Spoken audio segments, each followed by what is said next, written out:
One of the wonderful things about this community are the traditions that Sidwell Friends has created for itself, some of them very formal, some of them less formal. I first heard Faye Reef Passeru recite her own poetry a couple of years ago now, I guess it was, at the Arts Guild Friday presentations. If you haven't been to an Arts Guild presentation, I believe they're generally on the first Friday evening of each month.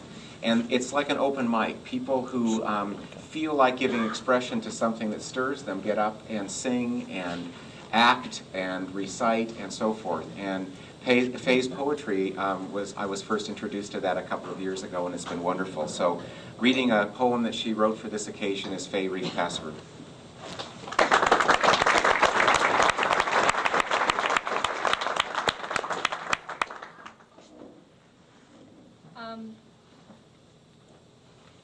When I was asked to write a poem for my father, I was really excited because I've always expressed myself best through my writing.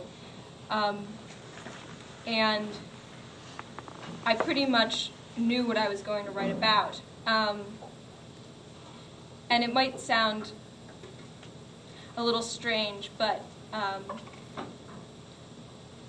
well, I'll give a little preface before I read the poem.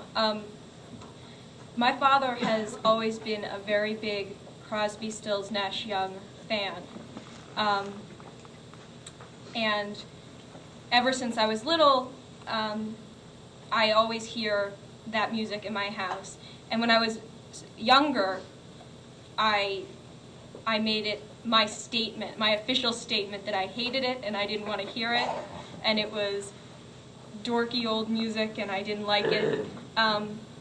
And then as I got older, I realized how good it was, and I came to appreciate it as well. And so when we heard there was going to be a concert, my entire family got tickets, and we all went to the concert together. And so this poem is about going to that concert, as well as about a story that my father told me about an experience that he had when he was pretty close to my age. And I guess the only other thing I'll say is that in the poem are lyrics from different songs, so I hope that you remember them or you recognize them. Okay.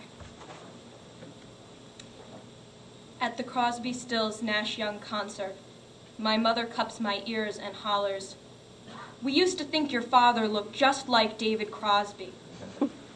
I can see it. In the black and white photo in their bedroom, my father at 20-some, long black hair cresting about a burgeoning bald spot, the horseshoe mustache.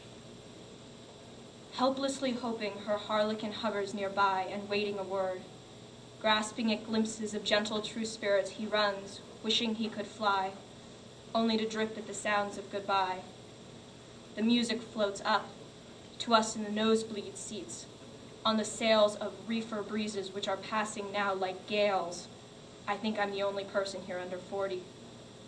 To my right, my mother claps her hands eagerly, as if trying to catch flies. On the left, my father's crab-apple cheeks bounce. He knows all of the words. Aisles cannot contain him. I try to imagine my father at 24, gunning his VW bug down Route 66. Due west is UCLA grad school, my mother. Not to mention the promised land, holy California, a sunny antithesis to his 5 engineered years in Ithaca, a kind of 1970 manifest your own destiny with David, Graham, Neil, and Stephen playing backup. The concert pulls about 20 thou, and we watch close-ups on a Legg Mason Megatron. Tin soldiers and Nixon's coming. We're finally on our own. This summer I hear the drumming, 4 dead in Ohio. I imagine that the man stands by the road, or under a railroad bridge, like some Kerouacian hero, his thumb hyperextended from hours of unproductive hailing. My father picks him up. You who are on the road must have a code that you can live by, and so become yourself, because the past is just a goodbye. 20 minutes later, the hitchhiker says he has just left his wife and child. He's a Vietnam vet, no older than my father, and they talk about music. Dad drives, and this is how they pass Kansas, Oklahoma. The sun splits open the sky each morning, and the hitchhiker pulls down the sunshades for them both. I don't think my father looks so much like David Crosby anymore. Dad is suspendered and wire-rimmed. Crosby smokes a joint he rolls on stage with a newspaper. He is really belting it out now. Teach your children well, your father's hell did slowly go by. Fantasizing about palm trees and picnics in January, I imagine my father sidling up the Rockies, coasting into the San Fernando Valley. His eyes are saucer-wide from driving through the night. Beside him, the passenger snoozes. His eyes are rarely open. He has seen too much for several lifetimes. When David Crosby re-enters for an encore, 20,000 aging hipsters go nuts. I go nuts too, because hey, what the hell, I really do like this music. Wooden ships on the water, very free, and easy, you know the way it's supposed to be. My father says he loves this song, remembers listening to it in college. Putting my arm around him, I think, yeah, I'm ready for that.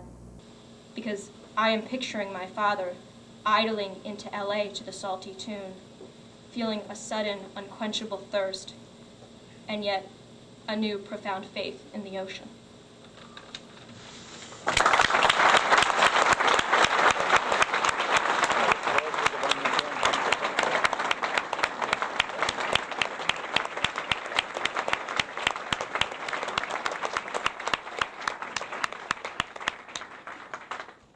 Thank you, Faye.